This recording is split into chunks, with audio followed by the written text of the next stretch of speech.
What's up? What's going on? Hide and read. Got a very rare for the channel book tag that I'm going to attempt to participate in.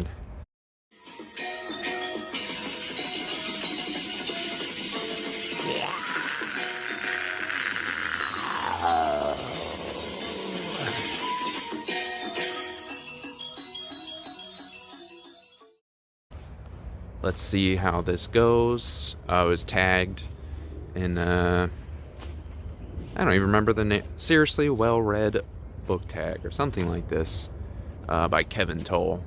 Kevin Toll knows that I don't like doing book tags, but he's so kind and polite, he doesn't want to leave me out in his giant list of booktuber tags.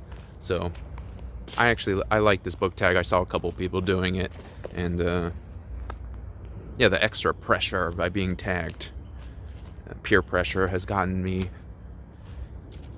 to do this. So without any further ado, the seriously well-read book tag. Let's go. All right. Don't worry, you're not gonna have to look at my face the whole time. I'll flip the camera around and we'll put up some nice pictures and stuff for you to see, and yeah, we'll just go on a walk and have a bit of a book chat. What's better than that? Got all the questions here. Number 1, what book made you take reading seriously? So a lot of these questions I'm not going to be able to answer in like the typical fashion, but I'm still going to answer them to the best of my ability. Before I could read, I was taking reading seriously. One of my earlier memories is it was for Easter. I was at my cousin's house, and I have a cousin, and she's like six months younger than me. At the time, I don't know how old I was, probably like 5 or 6, maybe something around there. And I didn't go to preschool. It wasn't like a normal thing at the time. I'm that old. You could just go to kindergarten. I think you could still do that, but it's less typical now. But yeah, I loved having books read to me, which is funny now because I'm not that into it now. But I would just bring books to my parents every day and have them read the books to me, which I'm very grateful for. But I had no idea that I could read a book. I didn't know that was like a possibility. And I just remember the sense of betrayal and the talking to that I gave my parents when I found out that this girl that was 6 months younger than me was reading books by herself. I was very irritated, to be honest. It's cute looking back, but I remember at the time I felt just completely betrayed. Why didn't anybody tell me I could read books? So yeah, I always took reading seriously. I even remember the first thing that I read was a no parking sign. And I spent a lot of time sitting in the car, like going on rides and stuff. And yeah, I still remember pointing out all the signs as I was able to like decipher them, basically, and telling my parents, oh, this one says this one says that.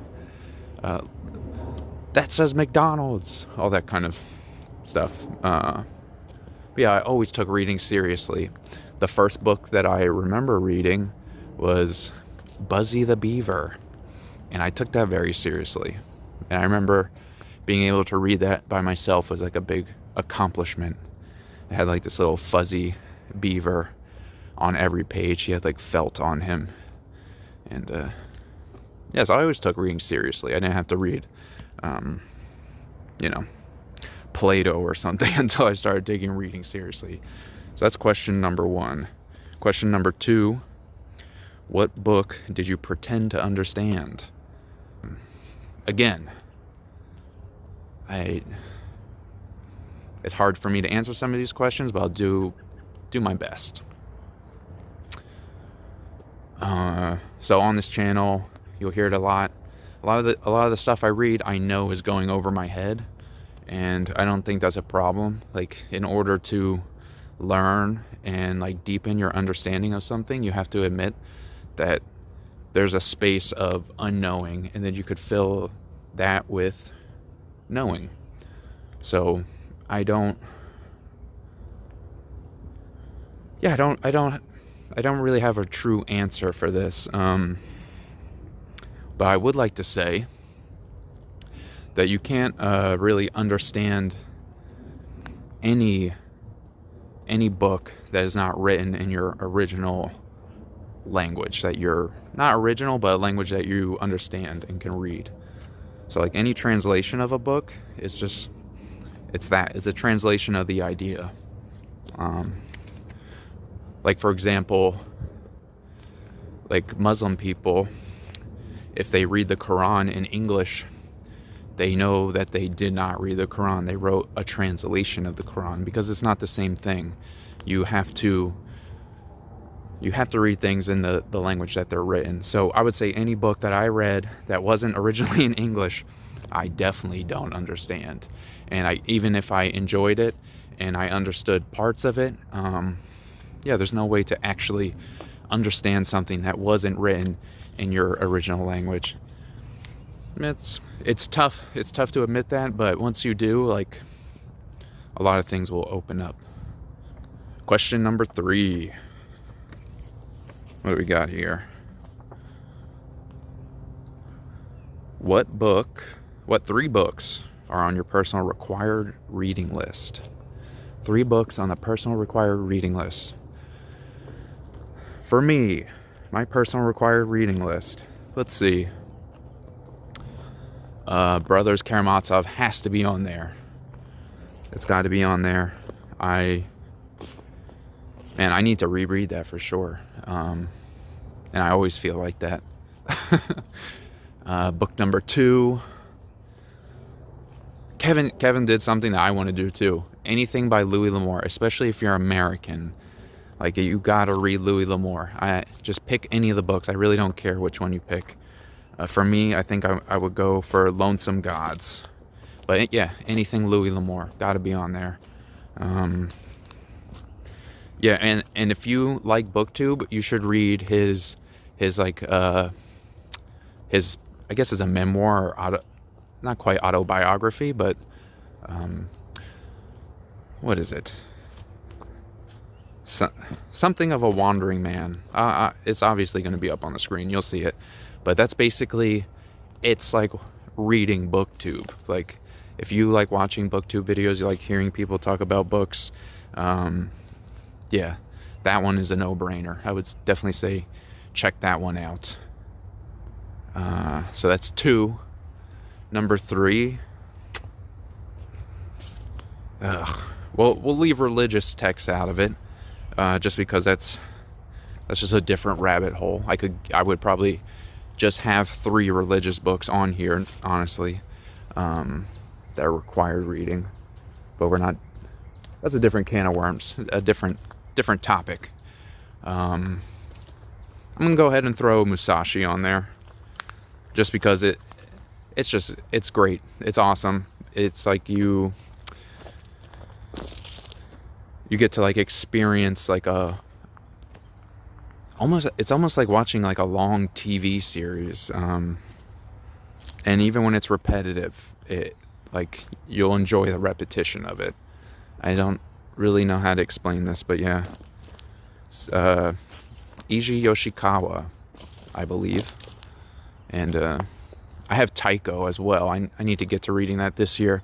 But yeah, Musashi was definitely in the great books category. Required reading, number 3. Number 4.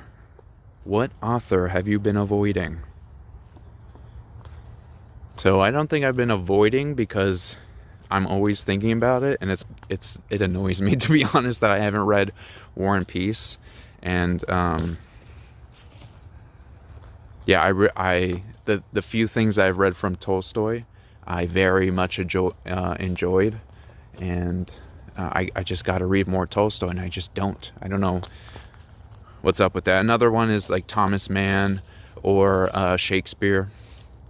Like you know, not avoiding because I'm always thinking about it, but yeah, I would like to. I'd feel better if I had read those authors more. Let's see. Number 5, the hardest book you've ever finished. I'm just so contrary. That's why I don't like doing these book tags. But I'm gonna do my best here. Hardest book you've ever finished. Man, I might not have an answer for this.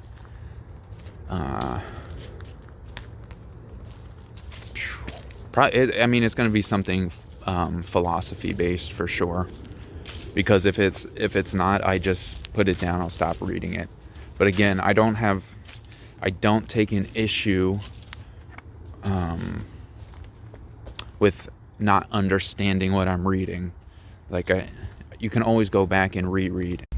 Yeah, I was struggling with this number 5. What's the hardest book you ever finished? But I just been thinking about it for like the past couple minutes, and it's definitely Thomas Hobbes' Leviathan. That book, I started reading it and I just couldn't get anywhere with it. I wasn't understanding anything that was going on, and it was just so difficult for me to read at the time that I spent a couple months just reading just like difficult, kind of like try hard books, and then came back to it and was able to finish. And I remember when I finished that one, I was like pretty I guess proud of myself. It's not like a great thing to say, but yeah, definitely Thomas Hobbes' Leviathan. Probably, what's the question exactly? Yeah, the hardest book I've ever finished.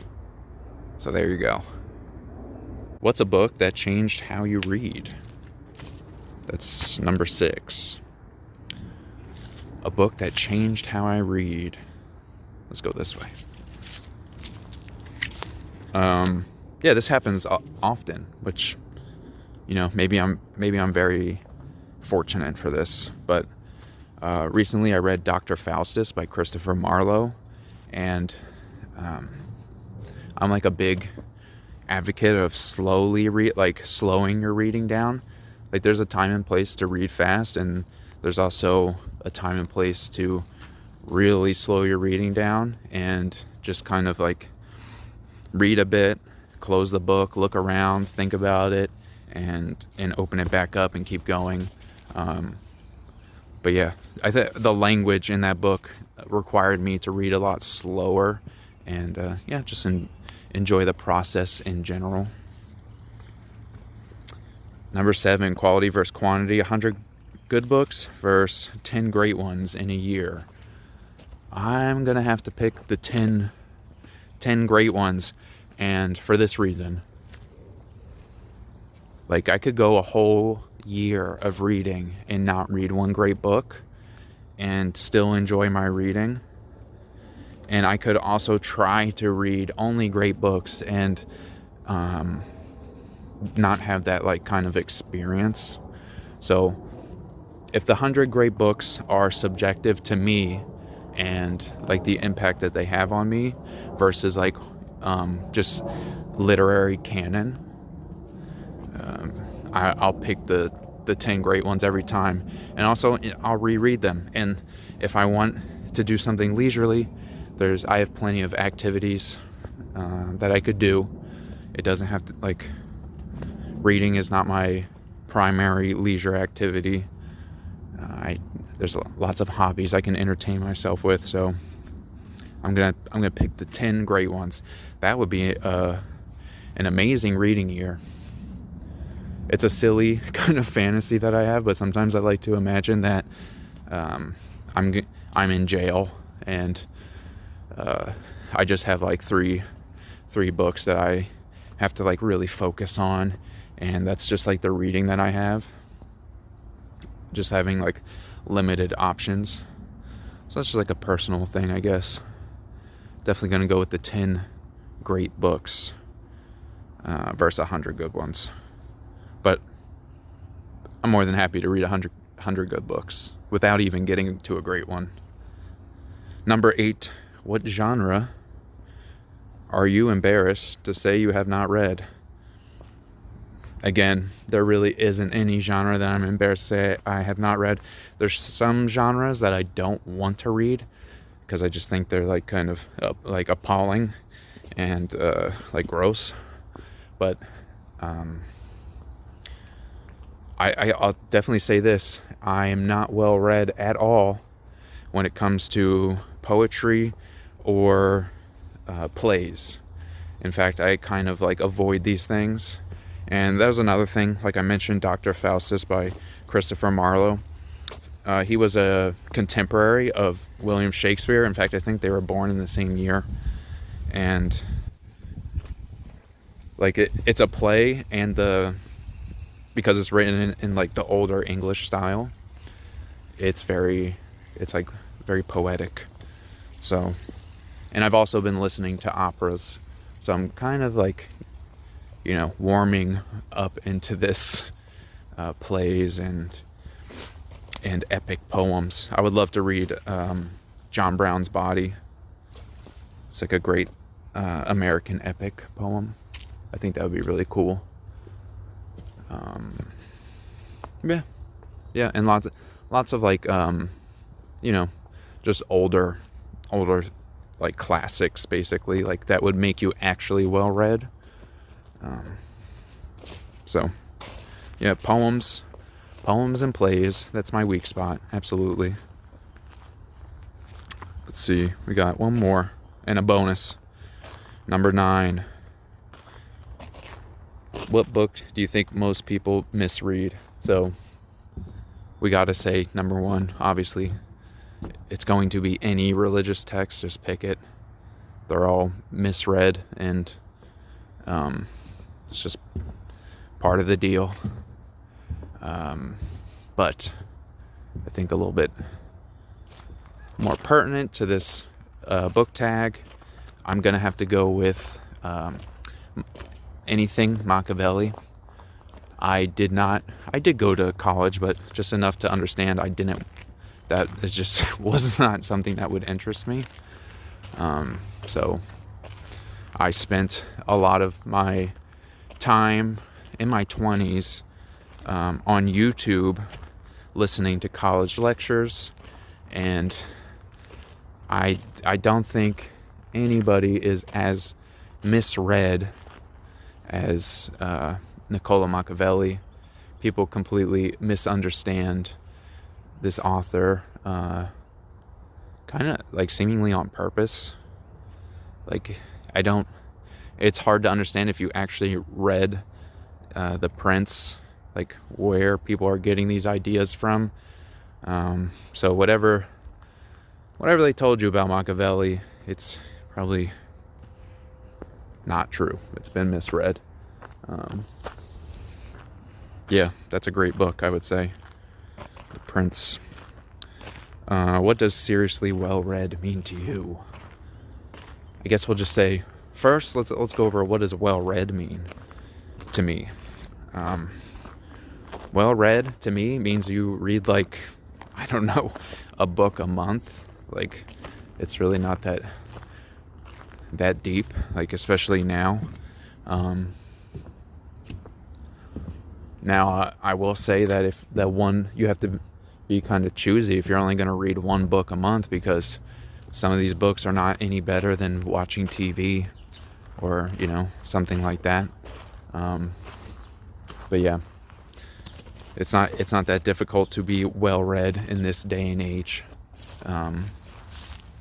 But beyond that, seriously well read. Okay, seriously well read. I'm not seriously well read. To be seriously well read, you got to start digging into, like, Western canon. You have to attempt to understand the books that you're reading. You have to understand the time and place and the attitudes of the author, and like historically what's going on to the best of your ability. You have to learn different languages, at least to understand, like how different words have completely different meanings, and how a lot of them just can't be translated accurately into your native language. And then once you get through Western canon, you're going to have to take that approach to everything else. Like there's a lot of Arab stuff, there's a lot of Chinese stuff, just all over. And then as well, outside of Western canon, we have like folk tales and mythology and just, religious texts. It's a lifelong pursuit to be seriously well read. I don't think there's many people out there, especially nowadays, that are seriously well read. And if somebody says that they're seriously well read, it's probably a good indication that they are not. So that's the tag. Hopefully you enjoyed some of this. I'm not going to tag anybody. Kevin Toll just tagged half of BookTube for us, so it's kind of unnecessary. But if you want to do it, feel free. That's how tags work. You don't need to be tagged. Well, I guess that's not how tags work. That's why I'm bad at doing them. But just, feel free to do any BookTube tag that you just feel like doing, whether or not you're tagged. But I would like to ask, if you don't have a BookTube channel and any of these questions stick out to you, please, in the comments, just write to your heart's content, and answer any of these questions. And until next time, find somewhere to hide, find something to read. Peace.